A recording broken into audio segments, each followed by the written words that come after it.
Good evening friends, I welcome all of you to my channel Bank Nifty tomorrow. दोस्तों, मैंने आपके सामने Bank Nifty spot का 15 minutes time frame का chart यहाँ पे डिस्प्ले किया हुआ है। तो सबसे पहले आज हम बात करेंगे दोस्तों कि कुछ आज का जो चार्ट है, आज का जो मार्केट है, उसमें काफ़ी सारे लर्निंग पॉइंट्स हमें इस चार्ट के ऊपर देखने को मिलेंगे। ठीक है, तो बहुत सारे लोगों ने मुझे पर्सनली मैसेज किया था ड्यूरिंग द मार्केट कि अरे ये क्या हो रहा है, हमने तो स्ट्रैटेजी कुछ अलग प्लान की थी, ब्रेकआउट हो भी गया था लेकिन वो फेल हो गया और मार्केट अभी इतना गिर क्यों रहा है। वॉटेवर, चाहे गिरने का रीज़न कुछ भी हो, लेकिन चार्ट हमें जो बताता है, चार्ट के ऊपर जो सेटअप है उसके हिसाब से हम प्लान करेंगे। हम कुछ अभी इंपॉर्टेंट लर्निंग पॉइंट डिस्कस करेंगे। मुझे तो 3 पॉइंट इंपॉर्टेंट यहाँ पे इस चार्ट में दिख रहे हैं। तो सबसे पहला जो सब लोगों का एक डिलेमा होता है कि how to deal with the false breakout. Okay, तो सबसे पहले हम इस पॉइंट के बारे में बात करेंगे कि how to deal with the false breakout. आज भी सेम ऐसा ही हुआ था। ठीक है, आज एक्चुअली थोड़ा सा मिक्स टाइप का चार्ट बना था। एक तो फॉल्स ब्रेकआउट भी हुआ था, दूसरा एक रिजेक्शन एट इम्पोर्टेंट रेजिस्टेंस, ये भी यहाँ पे देखने को मिलेगा। एंड आज के दिन का जो मार्केट था that was a news based market. ठीक है, क्योंकि Dow futures, European market, Hong Kong market, ये सब ग्रीन में ट्रेड कर रहे थे। हांगकांग तो 3%, 3.2% अप था। उसके बाद European market is also around 2% up. सब कुछ ग्रीन होने के बाद भी हमारे मार्केट में कुछ ऐसी न्यूज़ थी जिसकी वजह से ये selling, heavy selling, severe selling हमें आज देखने को मिली थी। ठीक है, तो हम वन बाय वन बात करेंगे कि इन सब चीज़ों के साथ डील कैसे करना है। ओके, तो सबसे इंपॉर्टेंट चीज़ क्या है, हमारा सेटअप क्या था कल कि अगर ये हमने एक ट्रायंगल यहाँ पे ड्रॉ किया था, एक ट्रेंड लाइन थी यहाँ पे, और चार्ट जो हमें बता रहा था कि इस ट्रायंगल का ब्रेकआउट जहाँ पे हो जाएगा एक अच्छी खासी रैली हमें देखने को मिल सकती है। और जबकि पिछले कुछ दिनों से मार्केट बुलिश मोड में चल रहा है, ऊपर की रैली चल रही है, तो हम पुट की पोजीशन जनरली अवॉइड कर रहे हैं। बाय ऑन डिप की स्ट्रैटेजी हमने अपनाई थी। ओके, और मैक्सिमम प्रोबेबिलिटी ये थी कि इसको ऊपर की तरफ ही ये ब्रेकआउट दे देगा, और उसने ऊपर की तरफ ब्रेकआउट दे भी दिया, लेकिन वो सस्टेन नहीं हो पाया। तो अभी हम इसको कैसे डील करें। तो सबसे इंपॉर्टेंट बात होती है दोस्तों, जब मार्केट किसी भी डायरेक्शन में बढ़ती है, ठीक है, ऊपर बढ़ रही है, तो या तो एक इंपॉर्टेंट लेवल है, सपोज ये लेवल है इंपॉर्टेंट, तो क्या होता है, 2 टाइप से मार्केट ब्रेकआउट दे देती है। एक तो यहाँ से डायरेक्ट ब्रेकआउट दे देगी, एक ऐसे ये बड़ी कैंडल बनेगी, उसके बाद और एक बनेगी, और एक बनेगी, और एक बनेगी, और 200-300 पॉइंट कंटिन्यूस ऊपर की नेक्स्ट मेजर लेवल तक 200-300 पॉइंट कंटिन्यू निकल जाएगी। उसके बाद एक आधी रेड कैंडल बनेगी और उसके बाद फिर से ऊपर की रैली रिज्यूम करेगी। ठीक है, तो इसमें कहीं पर भी पुल बैक या कहीं हॉल्ट करने का कहीं मौका नहीं मिलेगा। ये एक तरीका होता है। दूसरा तरीका क्या होता है कि इंपॉर्टेंट लेवल है, इसका ब्रेकआउट दे दिया मार्केट ने, थोड़ा ऊपर गई, फिर नीचे आ गई, और इस लेवल को क्या किया, रीटेस्ट कर दिया, और रीटेस्ट करने के बाद then again it resume the rally. That is the second setup. Okay, तो इस केस में सबसे ज़्यादा इम्पोर्टेंट देखने वाली चीज़ कौन सी है कि जब यहाँ पर प्राइस एक्शन का एक रूल मैं आपको बता देता हूँ कि प्राइस एक्शन में क्या होता है, जब एक इम्पॉर्टेंट रेजिस्टेंस होता है और वो रेजिस्टेंस जब ब्रेक हो जाता है तो उसके बाद फिर वो सपोर्ट का काम करता है। Same is applicable for the support. जो इंपॉर्टेंट सपोर्ट होता है और वो सपोर्ट जब ब्रेक हो जाता है तो उसके बाद वो रेजिस्टेंस का काम करना शुरू कर देता है। ओके, ये प्राइस एक्शन का एक रूल है। अब उस हिसाब से फिर मार्केट क्या करती है कि यहाँ पे ब्रेकआउट दे दिया, एक पुल बैक ले लिया, इस ब्रेकआउट लेवल को रीटेस्ट कर दिया और उसके बाद ऊपर की जर्नी कंटिन्यू कर ली। इस 2 तरीके से मार्केट हमेशा ब्रेकआउट दे देती है। तो अभी ये लाइव मार्केट में इसको कैसे डील करना है, देखिए, जब ब्रेकआउट हो रहा है या होने से पहले दुनिया का कोई भी इंसान ये नहीं बता सकता कि वो ब्रेकआउट रियल है या फेक ब्रेकआउट है या फॉल्स ब्रेकआउट है, ये कोई नहीं बता सकता। अगर किसी ने क्लेम किया है कि नहीं मैं बता सकता हूँ, पहले से बोल सकता हूँ कि ये ब्रेकआउट फाइनल है या फॉल्स है, तो वो सट्टा है। ठीक है, टू बी ऑनेस्ट, ये कोई नहीं बता सकता, क्योंकि रनिंग मार्केट में इट इज़ वेरी डिफिकल्ट। आपको पता नहीं कि कहाँ से सेलिंग प्रेशर आएगा या बाइंग प्रेशर आएगा, ये तो चार्ट पे प्राइस ही बता सकती है हमें। तो इसको डील कैसे करना है। अभी आज क्या हुआ, मार्केट फ्लैट खुली, फ्लैट खुलने के बाद एक मस्त रैली ऊपर की तरफ आना शुरू हो गया, लेकिन वो सस्टेन नहीं हो पाया, उसके बाद नीचे आ गई। हमने काम कैसे करना है, ठीक है। तो अगर आप 15 मिनट चार्ट देखोगे तो इसके ऊपर आपको दिखाई देगा कि ये कैंडल गई, इसका क्लोजिंग तो 500 के ऊपर ही हो गया, ओके, इसने जो हाई लगाया था आई थिंक 577 का कुछ इसने हाई लगाया था, वहाँ से रिजेक्शन ले लिया और उसके बाद मौका नहीं दिया उसने। ओके, अब 15 मिनट्स के चार्ट के ऊपर तो डायरेक्ट हम ट्रेड नहीं करेंगे, तो मैं आपको लोअर टाइम फ्रेम पे लेके जाता हूँ, वहाँ पर हम डिस्कस करेंगे। Let's check it on the 5 minutes का टाइम फ्रेम, कि 5 मिनट्स के टाइम फ्रेम के ऊपर हम किस तरीके से इसको डील कर सकते थे। ओके, ये देखिए अभी तो यहाँ पे मार्केट खुली, नीचे से बाइंग प्रेशर भी आ गया। आपने यहाँ कहीं 500 का लेवल ब्रेक होने के बाद हमने कॉल की बात की थी, आपने यहाँ पे कॉल की पोजीशन बनाई, 577 के पास मार्केट यहाँ पे चली गई। ओके, तो सबसे पहली बात कि ओपनिंग कैंडल पे ही अगर आप ट्रेड ले रहे हो, आपका सेटअप बिल्कुल फिट है, यू आर कॉन्फिडेंट, आपके पास कन्विक्शन है, सेटअप आपका मैच कर रहा है और आपने यहाँ पर पोजीशन ले ली, तो सबसे इंपॉर्टेंट बात है कि बिना स्टॉप लॉस के कभी ट्रेड करना ही नहीं है। स्टॉप लॉस आपके पास होना चाहिए। अगर इस कैंडल के ऊपर आप ट्रेड लेते हो तो समवेयर अराउंड इस कैंडल के लो के नीचे आपका कहीं स्टॉप लॉस होगा। Point number 1। पॉइंट नंबर 2 कि जब हम बात करते हैं कि किसी लेवल का ब्रेकआउट होने के बाद एक स्पेसिफिक लेवल के ऊपर मार्केट सस्टेन करेगी, तो सस्टेन करने का मतलब क्या होता है? एक तो उस लेवल के ऊपर हमें क्लोजिंग मिलनी चाहिए कैंडल की, जो यहाँ पे मिली, उसके बाद उसका फॉलोअप आना चाहिए कंटिन्यूअस। ओके, नेक्स्ट कैंडल में इसका फॉलोअप आ भी गया, लेकिन क्या ये फॉलोअप सस्टेन हो पाया? नहीं। उसके बाद देखिए, उसके बाद ये लग गई एक डोजी के बाद उसका भी हाई नेक्स्ट कैंडल ब्रेक नहीं कर पाई, रेड कैंडल लग गई। ओके, ये 5 मिनट्स की कैंडल से बाय द वे, और उसके बाद जो तीसरी कैंडल निकल गई, इसने फिर रुकने का मौका नहीं दिया। अब ये जो अपनी ट्रेंड लाइन थी वो यहाँ से कहीं ट्रेंड लाइन जा रही थी, अब ये ट्रेंड लाइन के नीचे, तब तक आज के दिन का लो भी ब्रेक हो चुका था। अगर आपने स्टॉप लॉस लगाया हुआ है सिस्टम में, तो आपका स्टॉप लॉस यहाँ पे हिट हो गया। ओके, स्टॉप लॉस हिट हो गया, तो इसके नीचे आपको समझ में आना चाहिए, या यहीं पे आपको समझ में आना चाहिए, जो आदमी प्राइस एक्शन को अच्छे से समझता है वो यहाँ हाई लगने के बाद ही समझ जाएगा, ये जो 2 कैंडल बन गई, कि कुछ तो गड़बड़ है।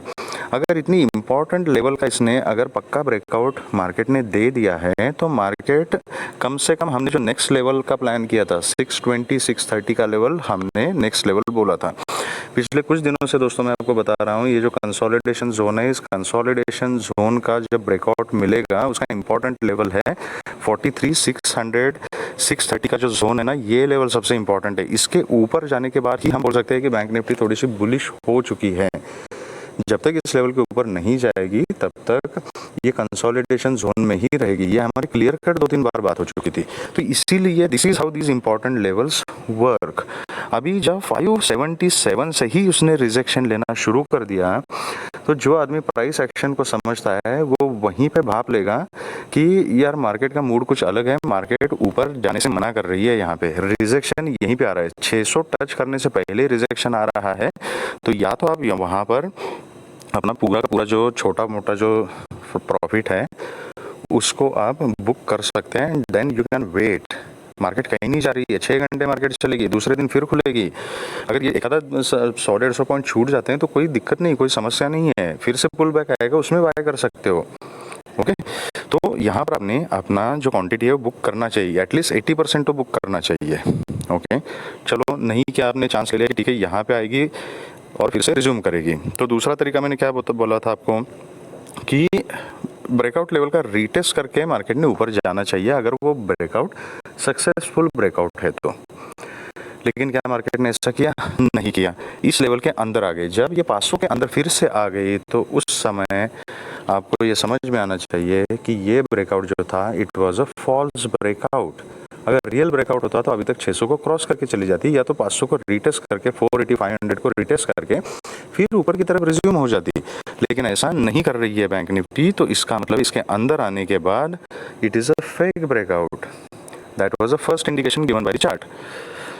ओके, उसके बाद ये जो ट्रेंड लाइन थी, ट्रेंड लाइन को मैंने कल बताया था आपको कि 2-3 बार बैंक निफ्टी ने इस ट्रेंड लाइन को रिस्पेक्ट किया है। जब आज इस ट्रेंड लाइन को भी ब्रेक किया, तब तो समझ में आना चाहिए कि जो हम ट्रायंगल की बात कर रहे थे, उस ट्रायंगल को ब्रेक कर दिया है, तो कुछ ना कुछ तो गड़बड़ है, इसमें सेलर्स है।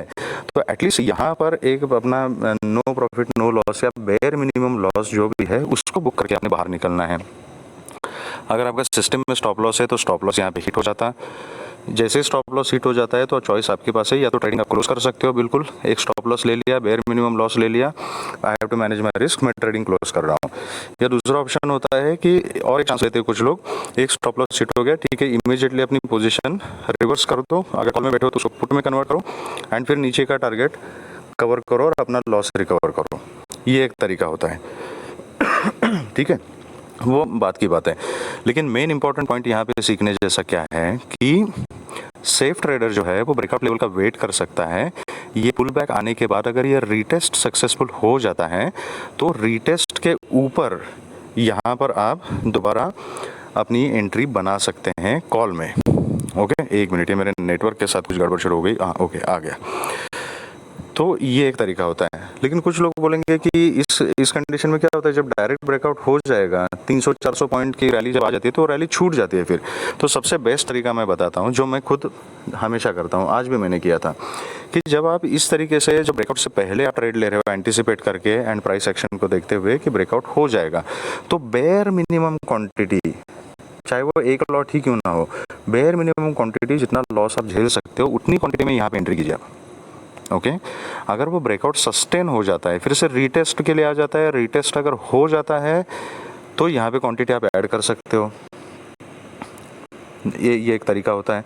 अगर ये मौका नहीं मिला आपको रीटेस्ट का और डायरेक्ट 400-500 पॉइंट की अगर रैली बैंक निफ्टी ने ऊपर की तरफ दे दी, तो एक लॉट के अंदर भी ब्रेकआउट में आप अच्छा खासा पैसा कमा सकते हैं, कोई नुकसान नहीं है। नुकसान कब है, जब आप यहाँ पे मजबूत क्वांटिटी ऐड करोगे ब्रेकआउट के लालच में और वो ब्रेकआउट फेल हो जाएगा, जैसे आज फेल हुआ था। वो फेल होने के बाद जो लॉस होगा वो लॉस बहुत तगड़ा हो जाता है। लेकिन अगर आप एक लॉट में भी काम करोगे और सपोज ये 750-800 तक चली जाती रैली कंटिन्यूअस एक ही फ्लो में, तो क्या हो जाता है, एक लॉट के ऊपर भी आपके 8-10 हज़ार रुपये बन जाते हैं। सही बात है ना। तो ज़्यादा लॉस होने से कम प्रॉफिट होना कभी भी अच्छा है।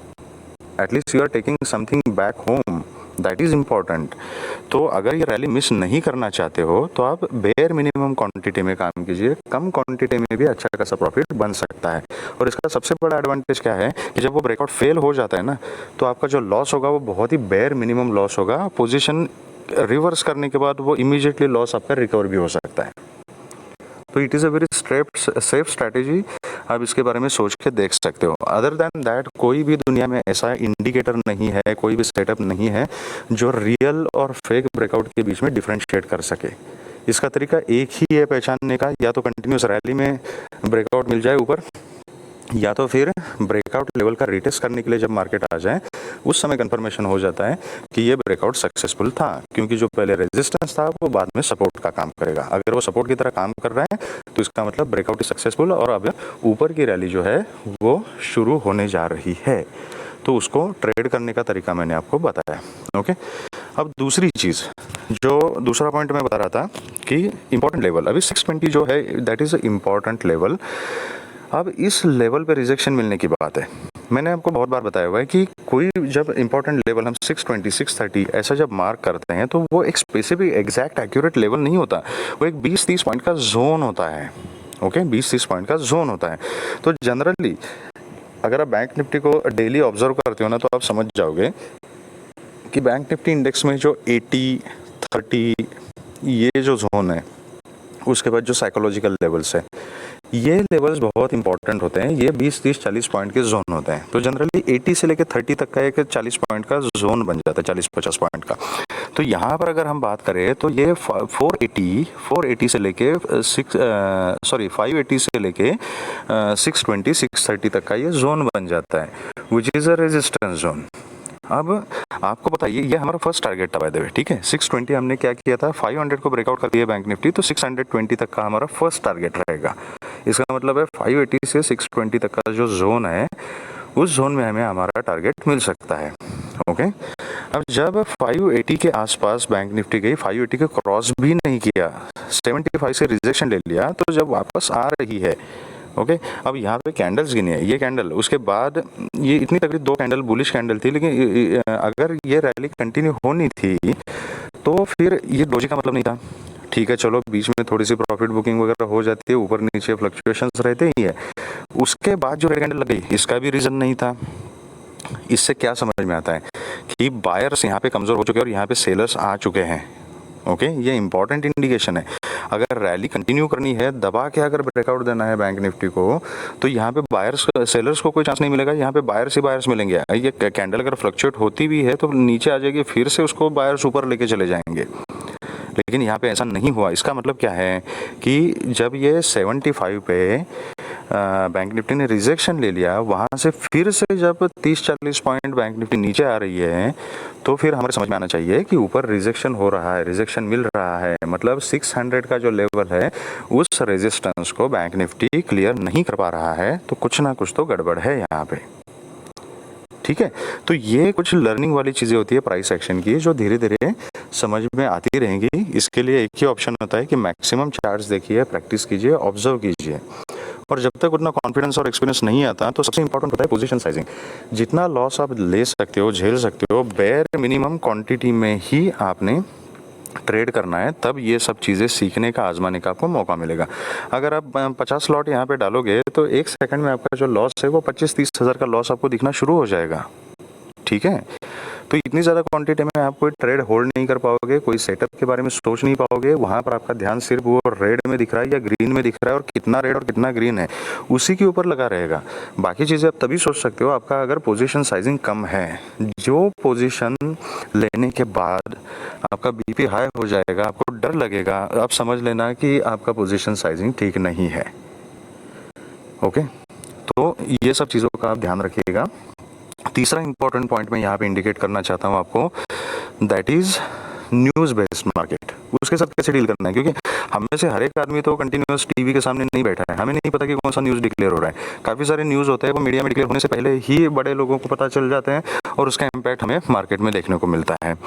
जैसे आज का मार्केट न्यूज़ बेस्ड था। ओके, लेकिन बिलीव मी, अगर आप चार्ट की भाषा समझते हो तो आपको किसी और चीज़ के ऊपर डिपेंड रहने की ज़रूरत नहीं है। मैं प्राइस के ऊपर, चार्ट के ऊपर सबसे ज़्यादा भरोसा करता हूँ, क्योंकि आपको बिना बताए चार्ट कोई भी काम नहीं करेगा। आज भी जब ऊपर जाने का बैंक निफ्टी का मूड नहीं है, ये आपको चार्ट ने यहाँ पे बता दिया था। ठीक है, ये 5 मिनट की 2 कैंडल और तीसरी कैंडल में नीचे गई, ये 3 कैंडल, यहाँ तक आप सेफ थे। ये 3 कैंडल मतलब 5 3 15 15 मिनट चार्ट ने आपको बताने की कोशिश की कि आज मेरा ऊपर जाने का मन नहीं है, सेलर्स आ रहे हैं, मैं नीचे जाना चाहती हूँ। बैंक निफ्टी आपको बता रही है, चार्ट आपको बता रहा है। तो ये लैंग्वेज आपको समझना बहुत ज़रूरी है। दैट इज़ वाई अगर मार्केट में न्यूज़ भी है, कुछ भी है, कुछ भी चल रहा है दुनिया में, लेकिन वो सबसे पहले रिफ्लेक्ट होगा चार्ट के ऊपर। और हो सकता है चार्ट के ऊपर रिफ्लेक्ट होने के बाद आपको टीवी के ऊपर कुछ न्यूज़ दिखाई दे। ये हमेशा होता है। तो चार्ट के ऊपर भरोसा रखिए। चार्ट जो आपको बोलता है वही हमने करना है, वो भाषा हमने समझनी है। चौथा पॉइंट एक मैंने बताया था आपको कि 43,200 इज़ अल्टीमेट सपोर्ट। उसके नीचे जाने के बाद आप पुट की पोजीशन बना सकते हो जो रिस्की ट्रेडर्स है। लेकिन अगर वहाँ पे पुट की पोजीशन आप बनाते हो तो उस केस में अपने टारगेट जो है वो 100, 150, 200 पॉइंट के छोटे छोटे टारगेट्स आपने कैप्चर करने हैं। आप देखिए, ये 200 का लेवल इंपॉर्टेंट था, यहाँ पर कोई कॉन्फिडेंस था आपको पुट लेने का? ऐसे लग रहा था कि पहले तो ये एक्सपेक्टेड नहीं थी रैली, या अनएक्सपेक्टेड रैली होने के बाद सबको ये लग रहा था कि अब यहाँ से ऊपर उठेगी, अब यहाँ से ऊपर उठेगी, अब यहाँ से ऊपर उठेगी। ठीक है, लेकिन जब सक्सेसफुली 200 के नीचे ये मार्केट यहाँ पे निकल गई, तो ये देखिए उसके बाद सीधा 900 का लो लगाया। ओके, अगर आप कंटिन्यूस बैठे रहेंगे ये एंटिसिपेट करके कि नहीं अब तो और 1500 पॉइंट गिर जाएगी, यहाँ पे क्या हुआ था, यहाँ पे फिर से पुल बैक दिखाया और 200 तक के यहाँ पे लेवल्स दिखाई दिए। ये सब लेवल्स मैंने अपने टेलीग्राम चैनल के ऊपर अपडेट किए थे, इसके चार्ट भी अपडेट किए थे, और ये बताया था, यहाँ पर मैंने बताया था बॉटम में कि अगर ये 4330 के ऊपर निकल जाती है तो फिर 43,180 के लेवल को छुएगी, और 43,184 का यहाँ पे हाई लगाया, और उसके बाद फिर से सेलिंग प्रेशर बैंक निफ्टी में आ गया यहाँ पे। तो ये सब, all this credit goes to the price action. इसलिए मैंने बोला था कि अगर 200 के नीचे पुट की पोजीशन भी बनाते हो तो 150-200 के छोटे छोटे टारगेट्स आप बुक करके चलना है यहाँ पे। क्योंकि आपने अगर ध्यान से देखा होगा तो ये जो रैली चली ना, इसके बीच में प्रीमियम डीके कितना फास्ट हुआ था, आप एक बार देख लीजिए चार्ट निकाल के ऑप्शन का। ठीक है, तो ये सब चीज़ें धीरे धीरे आपको समझ में आ जाएगी। बस चार्ट की भाषा समझने का प्रयास कीजिए, ठीक है। तो so much so far about all this things. अगर फिर भी किसी को कुछ स्पेसिफिक कंसेप्ट के बारे में वीडियो चाहिए या कुछ क्लैरिफिकेशन है तो आप मुझे कमेंट बॉक्स में बता सकते हो। एज पर योर रिक्वायरमेंट मैं वीडियो बनाने की ज़रूर कोशिश करूँगा।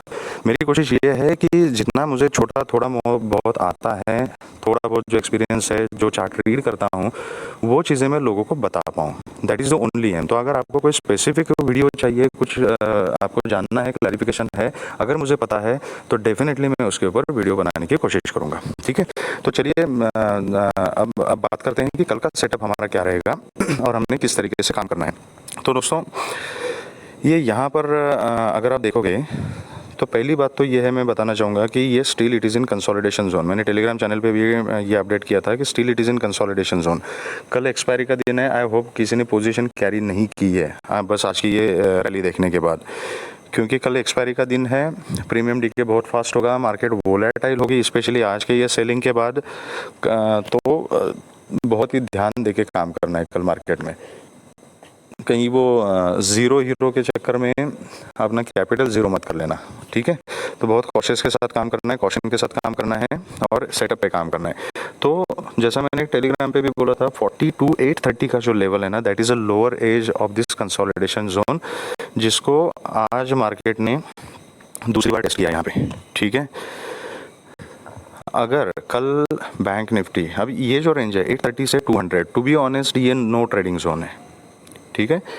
ये जो जोन है ये नो ट्रेडिंग जोन है, क्योंकि इसके बीच में मार्केट कुछ भी कर सकती है। मार्केट ऐसे लोकेशन पे यहाँ पे क्लोज हो चुकी है जहाँ से मार्केट ऊपर भी जा सकती है, नीचे भी आ सकती है। तो हमें वेट करना है लेवल का कि कब क्या करना है, लेवल के हिसाब से करना है। तो अगर कल बैंक निफ्टी फ्लैट खुलती है, जो रिस्की ट्रेडर्स है वो 4330 के ऊपर निकलने के बाद कॉल की पोजीशन बना सकते हैं।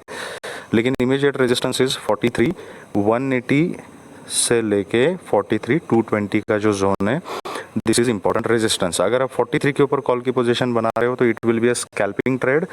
इमीडिएटली यहाँ पर अपने टारगेट्स बुक करने हैं, क्योंकि यहाँ से फिर से अगर बैंक निफ्टी को नीचे वाली रैली अगर कंटिन्यू करनी है तो यहाँ पे एक पुल बैक दिखा के यहाँ से नीचे रिज्यूम कर सकती है।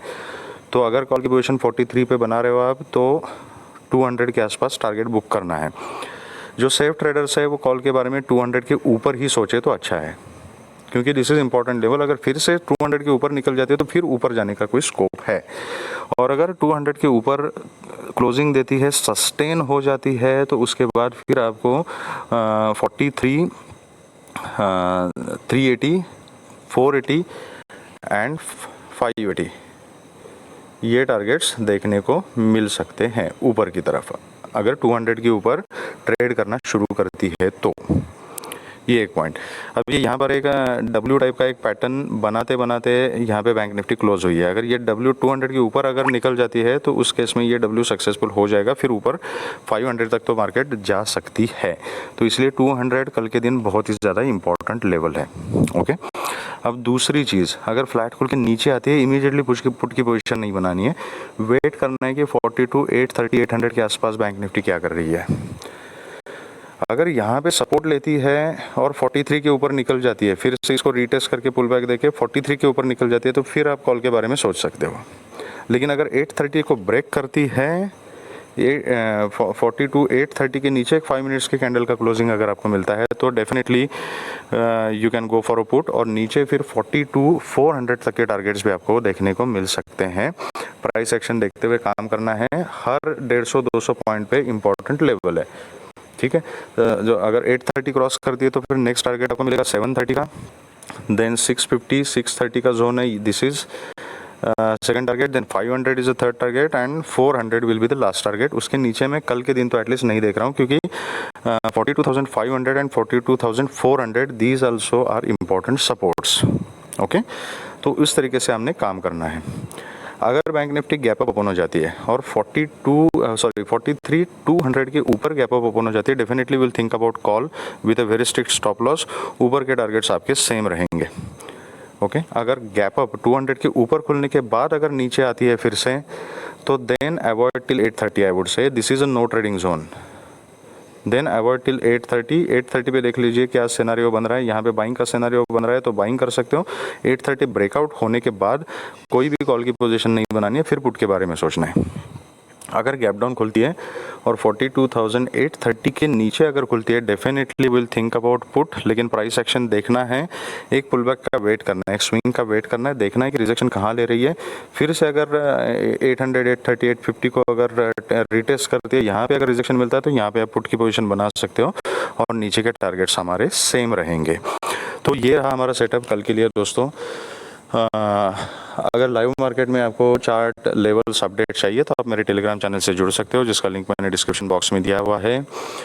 मैं आशा करता हूँ कि आपको ये वीडियो अच्छा लगा। आपके कुछ सजेशंस है, कुछ है तो आप मुझे कमेंट्स बॉक्स में बताइएगा। अगर आपको वीडियो पसंद आया है तो please hit the like button and subscribe the channel and share the video with the maximum people. Thank you very much friends and all very best.